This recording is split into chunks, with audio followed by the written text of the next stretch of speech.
Video के दूसरे भाग में आपका स्वागत है। वीडियो के पहले भाग में हमने डी ब्लॉक तत्वों के कुछ गुणों का अध्ययन किया था।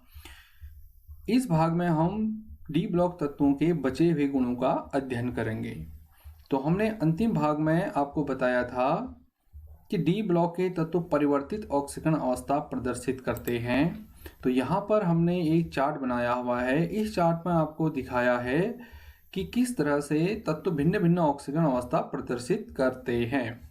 ये स्कैंडियम है, स्कैंडियम +2 और +3 ऑक्सीकरण अवस्था प्रदर्शित करता है। ये टाइटेनियम है, ये +2 +3 +4 ऑक्सीकरण अवस्था प्रदर्शित कर रहा है। इसी तरह से वेनेडियम +2 +3 +4 +5 ऑक्सीकरण अवस्था प्रदर्शित कर रहा है।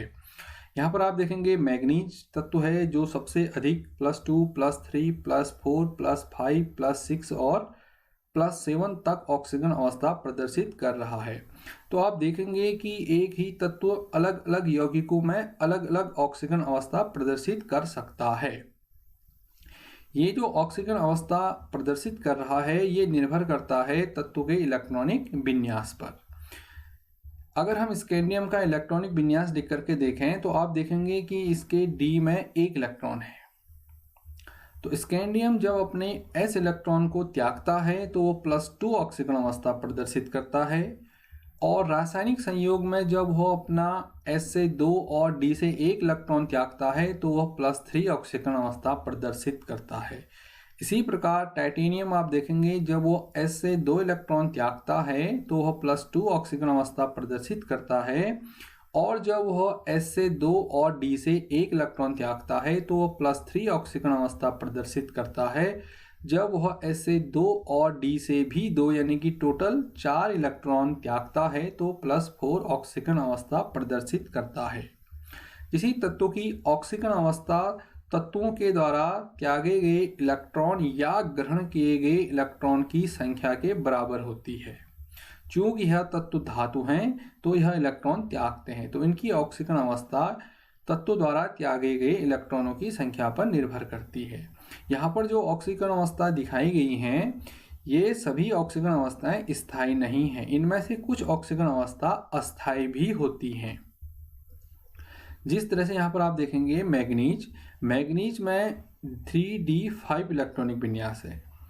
इसमें अधिकतम 5 अयुग्मित इलेक्ट्रॉन हैं। तो यह D से 5 और S से 2 अर्थात टोटल 7 इलेक्ट्रॉन यह त्याग सकता है। इसलिए यह उच्चतम +7 ऑक्सीजन अवस्था तक प्रदर्शित कर सकता है।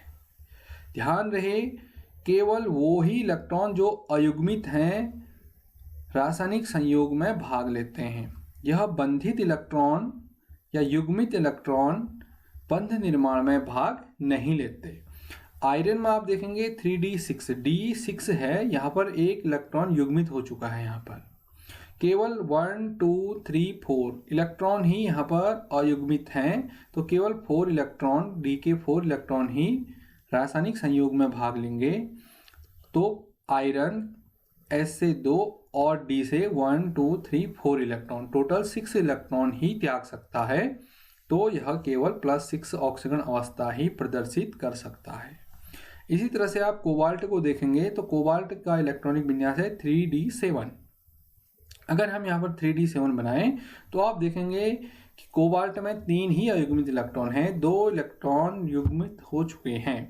अतः कोबाल्ट केवल 3 ही d इलेक्ट्रॉन को त्याग सकता है। तो इसकी ऑक्सीकरण संख्या उच्चतम ऑक्सीकरण संख्या 3 + 2 = 5 ही हो सकती है। यद्यपि यह +5 ऑक्सीकरण अवस्था कोबाल्ट की अस्थायी ऑक्सीकरण अवस्था होती है। कोबाल्ट अपने अधिकांश यौगिकों में +4 ही ऑक्सीकरण अवस्था ही प्रदर्शित करता है। इसी प्रकार आप निकिल देखेंगे, निकिल के पास है 3d8, तो इसके 3 इलेक्ट्रॉन युग्मित हो चुके हैं, केवल 2 ही इलेक्ट्रॉन अयुग्मित हैं, तो केवल 2 ही d इलेक्ट्रॉन बंध निर्माण में भाग लेते हैं। तो इसकी उच्चतम ऑक्सीकरण अवस्था होती है SA2 + DK2 4। आप कॉपर को देखिए, कॉपर का इलेक्ट्रॉनिक विन्यास होता है 3d10 4s1। यह कॉपर का स्थायी इलेक्ट्रॉनिक विन्यास है। कॉपर का एक इलेक्ट्रॉनिक विन्यास 3d9 4s2 भी होता है, वह एक अस्थायी इलेक्ट्रॉनिक विन्यास है। तो कॉपर जब अपने s1 इलेक्ट्रॉन को त्यागता है तो वह +1 ऑक्सीकरण अवस्था प्रदर्शित करता है। जब अपने अस्थायी इलेक्ट्रॉनिक विन्यास से वह s2 इलेक्ट्रॉन को त्यागता है तो वह +2 ऑक्सीकरण अवस्था प्रदर्शित करता है।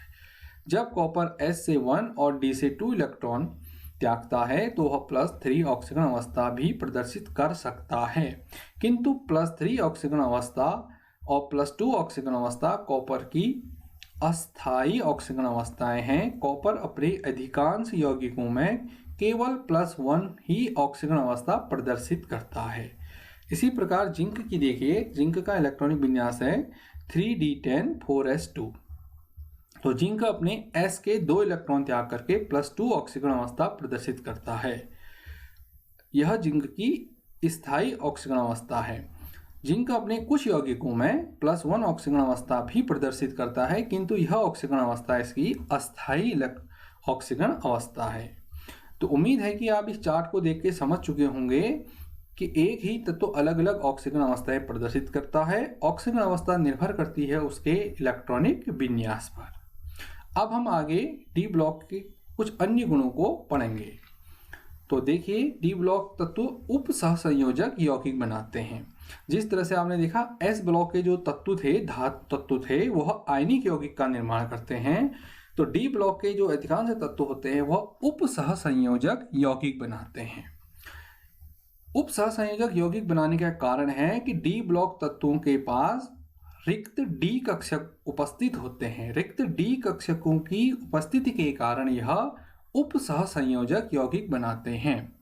चूंकि इनके पास खाली डी कक्षक होते हैं तो यह उसमें इलेक्ट्रॉन ग्रहण कर सकते हैं। तो यदि इन्हें इलेक्ट्रॉन देने वाली कोई स्पीसीज, जिसको हम लिगेंड कहते हैं, वह मिले तो यह उनके साथ संयोग कर उप सहसंयोजक यौगिक बनाते हैं। डी ब्लॉक तत्व प्राय मिश्र धातु का निर्माण करते हैं। मिश्र धातु से तात्पर्य है दो धातुओं का समांगी मिश्रण। दो धातुओं के समांगी मिश्रण को मिश्र धातु कहते हैं। जैसे पीतल एक मिश्र धातु है जो कॉपर और जिंक को आपस में मिलाने से बनती है। मिश्र धातु निर्माण का कारण है डी ब्लॉक के तत्वों का साइज लगभग बराबर होता है, तो वह परस्पर समांगी मिश्रण बनाते हैं, जिस कारण वह मिश्र धातु का निर्माण करते हैं। अगला गुण है डी ब्लॉक तत्वों के गलनांक और क्वथनांक उच्च होते हैं। इनके गलनांक और क्वथनांक उच्च होने का कारण है कि इनके मध्य प्रबल धात्विक बंध पाया जाता है। प्रबल धात्विक बंध की उपस्थिति के कारण इनके गलनांक और क्वथनांक उच्च होते हैं। अगला गुण है डी ब्लॉक के तत्वों के यौगिक रंगीन होते हैं। आपने देखा होगा कॉपर का जो यौगिक है, जैसे कॉपर सल्फेट, वह ब्लू कलर का होता है। इसी तरह से मैग्नीज के जो यौगिक हैं वो पिंक कलर के होते हैं। अब ये जो यौगिक हैं इनके जो यौगिक हैं इनके रंग इन आयन के इलेक्ट्रॉनिक विन्यास पर निर्भर करते हैं। यदि डी कक्षक में इलेक्ट्रॉन अपूर्ण हों या आधे भरे हुए हों तो ऐसे आयनों के यौगिक रंगीन होते हैं। यदि डी कक्षक पूर्ण रूप से भरे हुए हों, जैसे D10 इलेक्ट्रॉनिक विन्यास हो, या ये डी में इलेक्ट्रॉन ही ना हो, D0 इलेक्ट्रॉनिक विन्यास हो, तो ऐसे तत्वों के यौगिक रंगहीन होते हैं। मैं फिर से रिपीट कर रहा हूं, ध्यान दीजिए।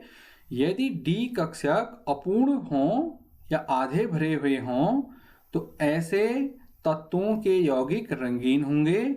यदि डी कक्षक पूर्ण रूप से भरे हों या D0 इलेक्ट्रॉनिक विन्यास हो तो ऐसे यौगिक रंगहीन होते हैं। डी ब्लॉक तत्वों का अगला गुण है कि ये तत्व अनुचुंबकीय होते हैं। अनुचुंबकीय का मतलब चुंबक की ओर आकर्षित होते हैं। यह गुण भी इसके इलेक्ट्रॉनिक विन्यास पर ही निर्भर करता है। जिन तत्वों में या जिन आयनों में अपूर्ण भरे हुए डी कक्षक होते हैं वह अनुचुंबकीय होते हैं, और जिनमें पूर्ण रूप से भरे हुए डी कक्षक होते हैं वह प्रतिचुंबकीय होते हैं। उम्मीद है कि आप इसे समझ चुके होंगे।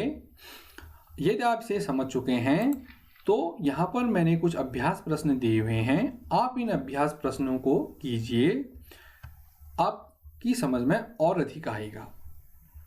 Thank you. Have a nice day and good luck.